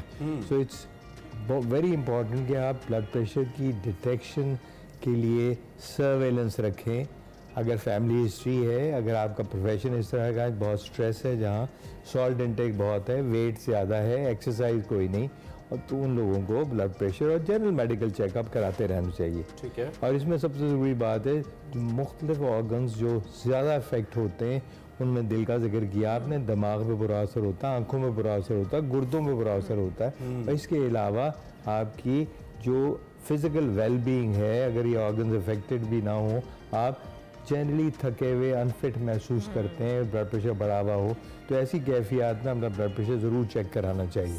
और इम्प्लीकेशन ये है कि हमारे यहाँ चूँकि हम डॉक्टर पर तब जाते हैं जो बीमारी इस्टेब्लिश हो चुकी होती है, तो यहाँ सर्वेलेंस उसका पहले पता करना, और अगर पता चल गया है तो जो मुख्तलिफ ऑर्गन्स जो लाइकली टू बी अफेक्टेड हैं उनके लिए ब्लड टेस्ट कराए जाएँ, दिल का ECG कराया जाए, और बहुत सारे इन्वेस्टिगेशन डिपेंडिंग अपॉन कैसे इनिशियल रिजल्ट्स हैं। तो इट्स वेरी इंपॉर्टेंट कि हम ब्लड प्रेशर को लोगों को चेक एंड बैलेंस रखें, चेक एंड बैलेंस रखें, और अपनी डाइट जिसमें सॉल्ट का इंटेक हम लोगों का बहुत है। सॉरी डॉक्टर साहब को इंटरप्ट करूँ, मेरा सवाल भी यही है, जो हमारा लाइफस्टाइल है उसके अंदर बहुत सारी ऐसी चीज़ें हैं जो हाइपरटेंशन का कॉज होती हैं, लेकिन अनफॉर्चुनेटली वो हमारी रूटीन का इतना ज़्यादा हिस्सा बन गई हैं कि हम उन पर तवज्जो नहीं देते। आपने सॉल्ट का जिक्र किया, दीगर चीज़ों का, लाइफस्टाइल मॉडिफिकेशन कितनी ज़रूरी है इस lifestyle modification is the first part of, एक तो प्रिवेंशन ऑफ ब्लड प्रेशर, एक अगर शुरू हुआ है तो that should be initial management दवाएं शुरू करने से पहले, जिसमें नमक का कम इस्तेमाल, ब्राउन चीज़ें, चोकर वाली अशिया का इस्तेमाल, चिकनाई कम खानी, रेगुलर एक्सरसाइज, वज़न कम करना, और स्ट्रेसफुल लाइफस्टाइल को ज़रा मॉडिफाई करना। Third thing which is most important is, देखो ब्लड प्रेशर के साथ और बीमारियां भी कई दफ़ा एक जमघटे की सूरत में इफेक्ट करती हैं। शुगर 50% ब्लड प्रेशर के मरीज़ों में इवेंचुअली हो जाती है, और हमारे यहाँ तो शुगर का बहुत एंडेमिक है, इसलिए बड़ा ज़रूरी है कि जब ब्लड प्रेशर किसी को डिटेक्ट हो, शुगर भी चेक की जाए, और इनटेक कार्बोहाइड्रेट्स का, मीठे निशास्ते का कम किया जाए, फास्ट फूड्स कम खाए जाएँ। अब अनफॉर्चुनेटली हमारा कल्चर ऐसा है कि हम बाहर खाना अब बहुत आम हो गया है, विच इज़ ऑब्वियसली हेल्थ के लिए हार्मफुल, इसलिए उसमें सॉल्ट भी ज़्यादा है, चिकनाई भी ज़्यादा है, और बहुत सारे प्रिजर्वेटिव्स यूज़ होते हैं जिनमें सोडियम बहुत होता है, सोडियम से ब्लड प्रेशर बढ़ता है। अच्छा डॉक्टर साहब, जब ये इसकी मेडिसिन तफवीज़ की जाती है, लेट्स सपोज आपका ब्लड प्रेशर ज़्यादा है और डॉक्टर ने आपको मेडिसिन तफवीज़ की है, तो अक्सर हम ये लोगों को कहते सुनते हैं कि जी मेडिसिन ना ही लो, इसको लाइफस्टाइल चेंज करके नीचे लाने की कोशिश करो, चूँकि एक बार मेडिसिन लेना शुरू कर दोगे तो फिर आपको हमेशा मेडिसिन लेना पड़ेगी। इस हवाले से हमें क्लियर करें, क्या मेडिसिन ब्लड प्रेशर की even in younger age is for the time being, या आपको नहीं लगता है कि अगर वंस आप मेडिकेशन पे चले गए तो फिर आपको इसको कंटिन्यू करना पड़ेगा? देखिए, ये तो बड़ी नाइव सी बात है कि अगर आपको ब्लड प्रेशर हो गया है, देखिए मैं आपको रेंजेस बताऊं, 130/90 तक हम ब्लड प्रेशर में life style modification, weight reduction, diet को चेंज करना, अपनी स्ट्रेस लेवल कम करना, एक्सरसाइज वगैरह रिकमेंड करते हैं। जब आपका ब्लड प्रेशर नीचे का 90 से ऊपर जाता है, ऊपर का 140 के करीब जाता है, तो हम लाइफस्टाइल मॉडिफिकेशन के साथ दवा तजवीज़ करते हैं। देखें, दवा इसलिए ज़रूरी है कि मेजॉरिटी लोगों में ब्लड प्रेशर के सिम्टम्स नहीं होते। आपको क्या पता कि आपका ब्लड प्रेशर अगर 130/90, बीच में 150/90, 150/100 भी होता है, सिम्टम्स होते नहीं। तो इसलिए एसिम्प्टोमेटिक डिजीज़ में उसको कॉम्प्लिकेशंस प्रिवेंट करने के लिए रेगुलर मतवातर ट्रीटमेंट लेनी चाहिए, और फिर सर्वेलेंस ज़्यादा ज़रूरी हो जाती है दवा खा रहे हो। तो ये कॉन्सेप्ट बड़ा गलत है, दवा एक दवा मिल गई तो आप खाते रहेंगे। यू सी, आपके you not going to live forever, but keep your life comfortable by taking medication to prevent the complications of high blood pressure. और ये नहीं है कि ये फॉर एवर होगा, एक टाइम पे आके एक टाइम देखिए दवाइयाँ मॉडिफाई हो जाती हैं, ऊपर नीचे हो जाती हैं, जैसे सर्दियों में दवा बढ़ जाती है, you stop sweating, but that does not necessarily imply कि आप गर्मियों में बंद कर दें दवा।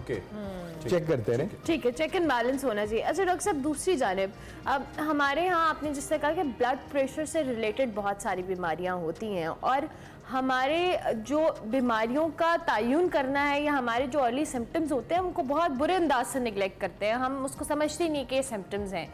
क्या ऐसे इनिशियल सिम्टम्स हैं जो आपको लगता है कि ये किसी भी, चाहे वो यंगस्टर है या किसी भी इंसान में आ रहे हैं, तो उसको अपना ब्लड प्रेशर लो है, हाई है, उसको डॉक्टर से कंसल्ट करने की ज़रूरत है? एक समबडी जिसकी फैमिली हिस्ट्री है या फैमिली हिस्ट्री ना भी हो, अगर वो जल्दी थकना शुरू हो जाए, चलते हुए सांस फूले, सर दुखता रहे, चक्कर आए, और सबसे ज़रूरी बात कि वो he is unable to cope with the work he was doing 6 months ago, उसकी capacity to perform कम होती जाए, तो he has to look for a reason. और इसमें blood pressure one of the commonest reasons apart from diabetes. So the implication is, देखिए surveillance इसलिए हम कह रहे हैं कि जब आपकी फैमिली हिस्ट्री है, जब आपके बहुत सारे people who work in the work environment have symptoms or similar symptoms, तो it's good to have everybody checked. अगर किसी का ब्लड प्रेशर ज़्यादा निकले, शुगर ज़्यादा निकले, तो पहले सर्वेलेंस ज़रा एडवांस हो और लैब इन्वेस्टिगेशन ज़्यादा की जाए और देखा जाए किसी को दवा की ज़रूरत है कि लाइफस्टाइल मॉडिफिकेशन की ज़रूरत है। तो ये इम्प्लीकेशन, ये symptoms specifically blood pressure indicate करते हैं, वो नहीं, they general symptoms which make you feel that you are not well, fitness कम हो जाती है, कैपेसिटी टू परफॉर्म कम हो जाती है। ठीक है, एज फैक्टर कितना इसमें इंपॉर्टेंट है? Blood pressure goes up with age. ठीक है, देखिए when we talk about 120/80, we're talking about people who are in their 20s and 30s. 40 से beyond बीपी बढ़ना शुरू हो जाता है, और विद एज ब्लड प्रेशर जैसे इंसिडेंस है, अगर 20 और 40 के दरमियान 10 से 15% लोगों को ब्लड प्रेशर है, तो 140 to 60 के दरमियान it goes up to 30 to 35%. Okay. And if you're beyond 60, the incidence goes up to what 45 to 50%. Okay. और 80 के बाद तो मेरा ख्याल है 70-80% लोगों को 70 से 80 की दहाई में ब्लड प्रेशर होता है। पर ट्रीटमेंट मोडालिटीज़ थोड़ी सी चेंज इसलिए हो जाती हैं कि allowance for blood pressure to be treated थोड़ा तो ऊपर चला जाता है, क्योंकि विद एज नालियाँ स्टिफ हो जाती हैं। अगर ब्लड प्रेशर कम करें तो कई लोगों को चक्कर आने शुरू होते। जब कोई 70 साल का बंदा है, उसको ब्लड प्रेशर की दवा दें, जब उसका बीपी 140 है, अगर उसको 120 करेंगे, उसको चक्कर आए, कमज़ोरी होगी, तो इसलिए you tailor your medication as per his age and as per his is occupation. अब आजकल 70 ईयर ओल्ड बहुत सारे काम करते हैं, तो हमने ये देखना है क्योंकि कैपेसिटी टू परफॉर्म कम तो नहीं होगी, उसकी ड्राइव करता है, तो ड्राइविंग में उसका बहुत बीपी लो होने से कंसंट्रेशन इफेक्ट तो नहीं होगी। बड़े यंग एज में आजकल हम देखें कार्डियक अरेस्ट हो गया, जी जी, दिल का दौरा पड़ गया, यंग एज में लोगों की डेथ्स हो जाती है और बड़ा कॉमन हो गया। जी जी, यही वजह है इसकी। तो देखो blood pressure is one of the factors. Other than that you see, एक हमारा जैसे पहले बात हुई लाइफस्टाइल, ऐसा स्ट्रेसफुल लाइफस्टाइल, सोने का पैटर्न नहीं रहा, लोग दिन में सोते हैं, रात को जागते हैं, खाने पीने का कोई सलीका नहीं है, फास्ट फूड्स खाते हैं, सैर बिल्कुल नहीं करते, वज़न बढ़ जाता है, स्मोक करते हैं। So these are all collective risk factors which produce a final culminating event, that is a heart attack to somebody and he may die suddenly. So ये it's all about lifestyle. Thank you very much doctor साहब, बहुत शुक्रिया। Doctor Bilal Khan हमारे साथ मौजूद थे। Hypertension day मनाया जा रहा है दुनिया भर में, इस हवाले से अवेयरनेस होना बहुत ज़रूरी है।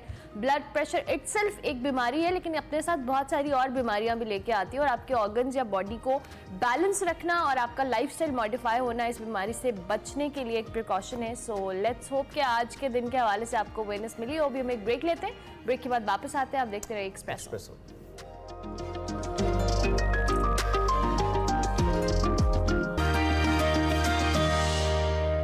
Welcome back to Expresso. Break के बाद वापस आ गए। अब आपको दिखाएंगे हमारे सेगमेंट फैशन और फन, जिसमें निम्रा नासिर आज हमारी मुलाकात करवा रही है, मॉडल हैं मारूफ जमान मलिक से। देखते हैं क्या बातें हुई।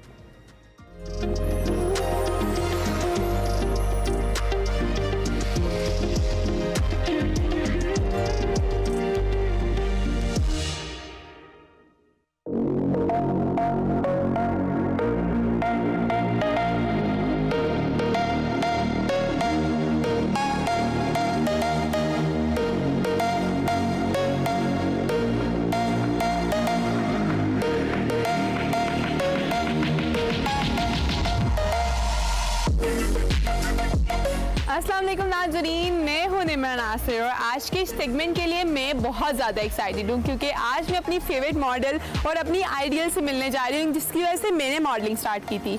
मैं बात कर रही हूं मारूक जमान मलिक की। अभी अंदर उनका शूट चल रहा है, तो चल के देखते हैं शूट कहाँ तक पहुँचा और उनकी सक्सेस जर्नी जानते हैं। Let's come with me.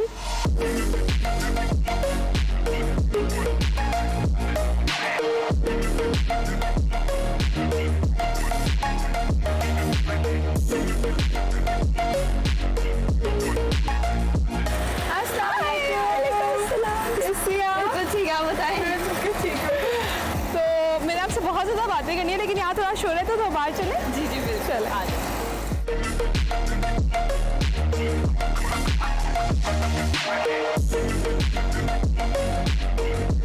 Being a model आपको अपनी फिजिक का, अपनी हेल्थ का, अपनी फिट रहने का तो बहुत ख्याल रखना पड़ता होगा।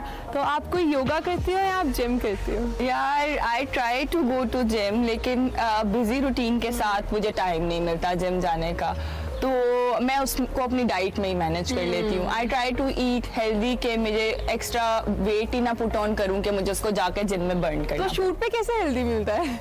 यार बस थोड़ा खा लेती हूँ। अच्छा, तो जो सोशल मीडिया हमारा है तो बहुत आजकल बहुत इन और हर मॉडल जो भी जिसके भी सोशल मीडिया पे ज़्यादा फॉलोअर्स हैं वो आजकल मॉडल है। तो आप किस तरह से देखती हैं इस चीज़ को? अच्छा, फॉलोअर्स इम्पोर्टेंट तो होते हैं क्योंकि बहुत ज़्यादा ब्रांड्स आपको फॉलोअर्स की बेस पे ही जज करते हैं कि ये कितना काम कर रही है, लेकिन आई गेस आपका काम ज़्यादा इम्पोर्टेंट होता है कि आप कितना अच्छा लेवल पे काम कर रहे हो, क्या काम कर रहे हो, किन ब्रांड्स के साथ काम कर रहे हो, कितने प्रोफेशनल हो आप। फॉलोअर्स तो फिर एक पता है ब्लॉगर्स के भी बहुत ज़्यादा होते हैं। तो मतलब आप जज नहीं कर सकते किसी को फॉलोअर्स की बेसिस पे कि वो अच्छी मॉडल है। हाँ, क्योंकि कुछ बहुत अच्छी मॉडल्स हैं जिनके इतने ज़्यादा फॉलोअर्स नहीं है लेकिन बहुत अच्छा काम कर रही हैं, और कुछ अच्छे काम नहीं कर रही, अभी उस तरह उनका स्टार्ट है और उनके फॉलोअर्स ज़्यादा हैं। बिल्कुल ऐसा ही है। अच्छा, तो पाकिस्तान में बहुत ज़्यादा लड़कियां जिनको बुली किया जाता है उनकी बॉडी के ऊपर, उनके फेस के ऊपर, उनके कलर के ऊपर, तो अगर वो मॉडल बनना चाहिए आप उनके बारे में उनको क्या एडवाइस करें? यार to be honest, I am dark, I have dark skin, ठीक है, तो मुझे भी सारा बचपन यही सुनने को मिलता था कि तुम काली हो और ये है, लेकिन आई गेस इंडस्ट्री में इस तरह I feel like you're the most successful person in the family now.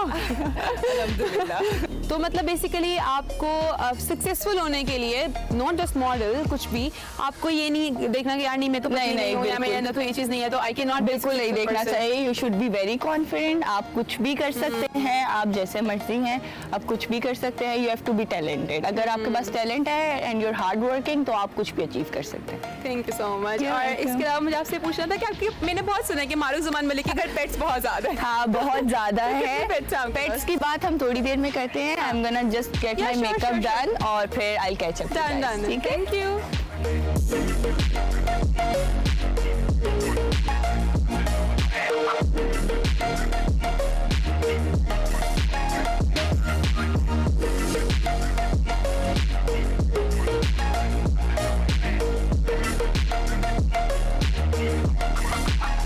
अच्छा मारूक, आप तैयार हो चुके हैं, मैं देखने के आप बहुत प्यारी लग रही हैं। Thank you. तो आपने कब से सोचा था कि आपको मॉडलिंग करनी है? आपके दिमाग में क्या ख्याल आया? यार वैसे तो मुझे बचपन से ही मॉडल बनने का शौक था, लेकिन जब मैं बड़ी हुई तो मेरे जहन में नहीं आया।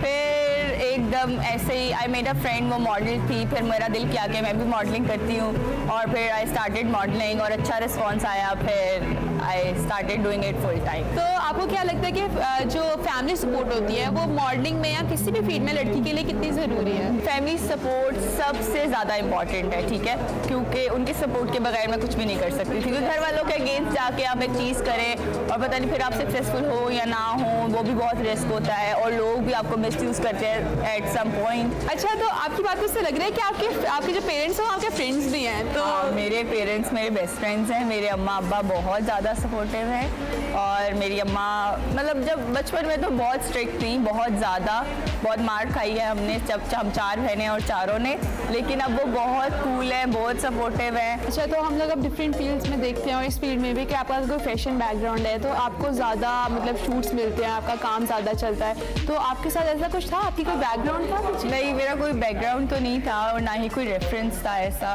बस अगर आपका काम अच्छा है तो आप आगे आते हो वो ज़रूर। आई स्टार्टेड फ्रॉम स्टार्ट, ठीक है, बिल्कुल जीरो से स्टार्ट किया था मैंने, और अभी मैं जहाँ हूँ अपनी मेहनत की वजह से। मतलब कि आपकी अपने ऊपर आपने खुद मेहनत करनी है, अपना काम करना है, तो आप खुद ही ग्रो कर जाते हो। अच्छा, इट्स माई क्यू, अब मैं जाके अपना शूट करवाती हूँ। यू गाइस आपसे मैं दोबारा roam around, ठीक है? Thank you, bye.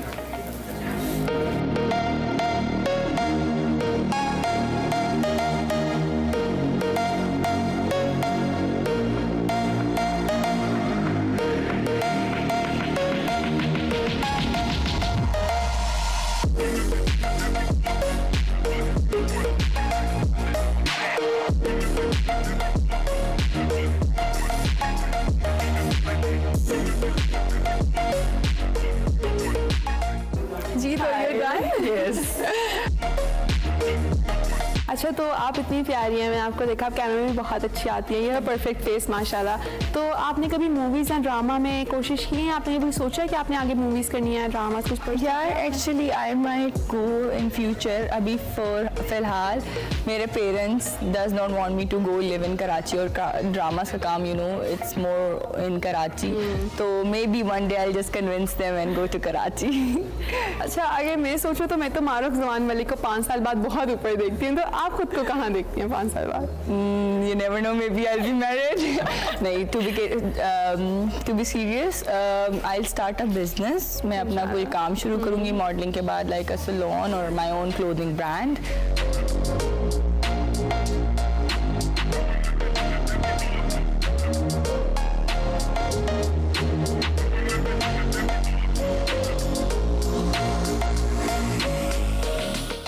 जी तो नाज़रीन, आज मैंने आपको मारूफ जमान मलिक से मिलवाया और आपको बताया कि स्टिल शूट क्या होता है और एक मॉडल का उसमें क्या रोल होता है। मुझे तो आज बहुत मज़ा आया। I hope you had fun. आपसे मुलाकात होती है इंशाल्लाह अगले सेगमेंट में एक नए टॉपिक के साथ। तब तक के लिए अल्लाह हाफ़िज़। Welcome back to Expresso. और अब हम आपको कराएंगे एक्सरसाइज, और एक्सरसाइज के लिए कौन है हमारे साथ? खुशी, जिन्हें देखकर हमें बहुत खुशी हुई। कैसी है खुशी आप? गुड गुड, आप लोग कैसे हो? बिल्कुल ठीक ठाक। खुशी, क्या बताएंगे आज आप? आज स्ट्रेंथ वर्कआउट बताऊंगी। जस्ट शोल्डर का वर्कआउट है, क्योंकि काफ़ी दिन से हम कार्डियो, एब्स और लेग्स कर रहे थे, तो कुछ अपर बॉडी की भी एक्सरसाइजेस करनी चाहिए हमें, ठीक है? तो आई एम श्योर लड़कियों को तो बहुत अच्छी लगेगी, बट लड़कियों को थोड़ा सा ना इंटरेस्ट भी अच्छी निकलेगी। हाँ, यस यस। सो हम शोल्डर की so we gonna do shoulder workout guys. 4 to 5 very simple exercise करवाऊंगी ताकि आपको समझ आ जाए कि हम क्या कर रहे हैं। तो शोल्डर के 3 पार्ट्स होते हैं, front dealt, side dealt, back 1, posterior 1। तो हमें सिर्फ डंबल्स चाहिए। आप लाइट वेट्स यूज़ कर सकते हैं, बिगनर है तो 1 या 2 kg से आप स्टार्ट कर सकते हैं। So guys we can start with Arnold presses. बिल्कुल फोरहेड के सामने रखेंगे, ठीक है, डंबल्स को, और पैर लेके जाएंगे, डायरेक्शन चेंज करेंगे एंड प्रेस इट अप, ठीक है, and then back right in front of our forehead. Make sure when you twist आपके पैरेलल हो शोल्डर के एल्बोस, ठीक है, and press and breathe out. नीचे आते हुए आपने ब्रीद इन करना है and breathe out. So guys we gonna do 10 to 12 reps, 3 sets, 4 sets, ठीक है, आप कर सकते हैं। सेकेंड एक्सरसाइज गाइस साइड और फ्रंट डेल्ट्स की होगी। सो साइड रेजेस करेंगे, फ्रंट पे लेके आएंगे एंड नीचे लेके जाएंगे, एंड इसी को आपने रिवर्स करना है, ठीक है। थोड़ी सी डिफिकल्ट है, थोड़ा बैलेंस भी इंप्रूव करेगी, ठीक है, जितना कोर को एक्टिवेट करेंगे उतना आप बैलेंस रहेंगे। So breathe in and relax and breathe out. यहाँ पर आप अनबैलेंस नहीं होंगे जितनी आप कोर एक्टिवेशन करेंगे, ठीक है। Keep your chin up, chest forward, shoulders हमेशा रोल बैक रखने हैं आपने। ये देखने में आसान लग रही है, हाँ, लेकिन बहुत मुश्किल होगी, बहुत मुश्किल होगी। Light weights guys, again light weights, beginners हैं, लाइट वेट यूज करने आपने, ठीक है। कितना डंबल है? 5? ये 5 है, ये हैवी है अभी, इसके लिए बहुत हैवी है। हाँ। इस पे आप 1 kg पे भी आप जा सकते हो। So guys we gonna do traps और शोल्डर्स, ठीक है। ये आपके मिडिल शोल्डर को भी एंगेज करेगा।